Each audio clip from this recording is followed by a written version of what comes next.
What happens when a leader decides to see the truth from the ground up, only to stumble upon something they never expected? Let's dive into the story of Ethan, a determined and successful entrepreneur, and how one visit to his own retail store changed everything.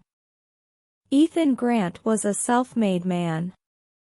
He grew up in a modest home, worked his way through college, and built his retail business, Grant Goods, from the ground up. The store was known for affordable yet high-quality household items, and its slogan, "Made for You," resonated with families across the country. From a single store in a small town, Ethan expanded it into a chain with hundreds of locations. But as the company grew, he felt disconnected from the day-to-day operations. One morning, Ethan woke up with a nagging feeling. He had been receiving glowing reports from his executives about the company's performance, but something felt off. He knew numbers didn't always tell the whole story, so he decided to visit one of his stores undercover. Without notifying anyone, he swapped his tailored suit for jeans and a plain jacket, looking like any regular customer. His destination was store number 213, located in a bustling suburb far from corporate headquarters. When Ethan entered the store, the first thing he noticed was the smell of fresh coffee brewing from the small cafe in the corner. The shelves were well stocked, and the store looked tidy. He felt a sense of pride but reminded himself that he wasn't there to admire, he was there to observe. Walking down the aisles, Ethan picked up a few items, a kitchen knife set, a set of towels, and a box of light bulbs. But something odd caught his attention. The customer service counter, which was supposed to have a smiling associate ready to help, was empty. A line of 3 customers stood waiting, looking increasingly frustrated. Ethan decided to step in line to see how things were handled. After waiting for several minutes, a young man named Derek finally appeared behind the counter. He didn't apologize for the delay or acknowledge the customers who had been waiting. Instead, he leaned against the counter and muttered, "What do you want?" in a tone that was more annoyed than helpful. Ethan watched as Derek dismissed one customer's request to return a defective blender, citing an unclear receipt policy. Another customer asked for directions to a specific product, and Derek waved vaguely toward the back of the store without looking up from his phone. When it was Ethan's turn, he smiled and asked politely, "Excuse me, could you help me check the price on this item?" Derek didn't even glance at the item. "There's a scanner over there," he said, jerking his thumb toward an aisle. Ethan was stunned. This was not the experience his company promised. He thanked Derek and walked away, his mind racing. He decided to explore further to see if this was an isolated incident. Ethan approached another employee, a middle-aged man named Todd, who was busy stocking shelves. Todd immediately stopped what he was doing and greeted Ethan with a warm smile. "How can I help you today?" he asked.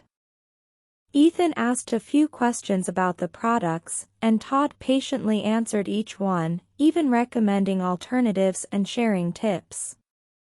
Ethan could see that Todd genuinely cared about the customers and the store. Curious, Ethan struck up a casual conversation with Todd. "You seem to know a lot about this store. How long have you worked here?"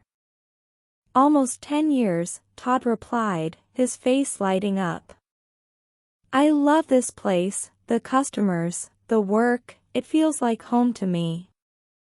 But to be honest, it's been tough lately. We're short-staffed, and some of the newer hires don't really care about the job. It's frustrating, but I do my best to keep things running smoothly." Ethan nodded, feeling a mix of admiration and sadness. Todd's dedication was exactly what Ethan wanted to see in his employees, but Derek's behavior was a glaring problem.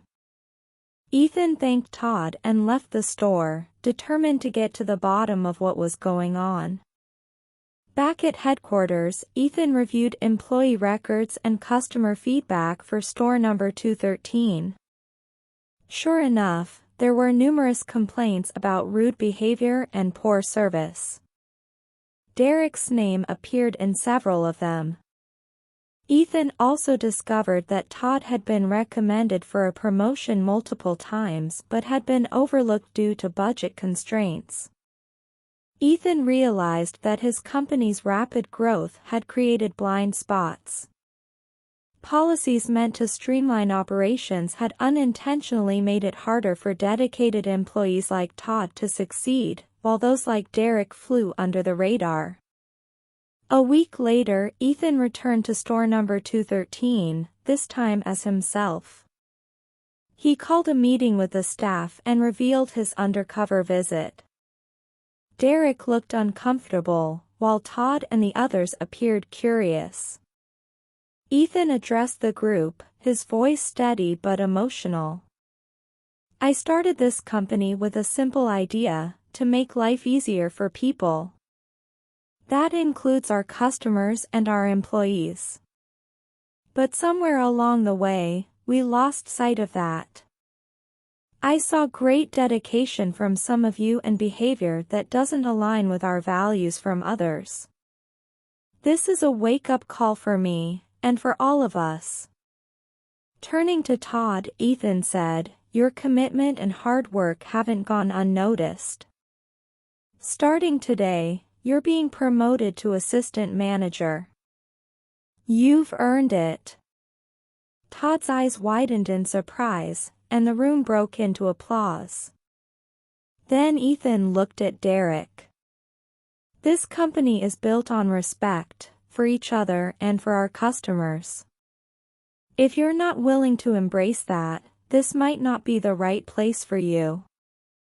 I'm giving you a chance to prove you can do better, but the choice is yours." Over the next few months, Ethan implemented changes across the company. He introduced better training programs, increased staffing levels, and created an anonymous feedback system for employees and customers. Derek, surprisingly, took the opportunity to improve. Under Todd's mentorship, he became a more attentive and reliable employee. Ethan's experience reminded him of the importance of staying connected to the heart of his business. It wasn't just about profits or expansion, it was about the people who made it all possible. And thanks to one eye-opening visit, he was able to set things right.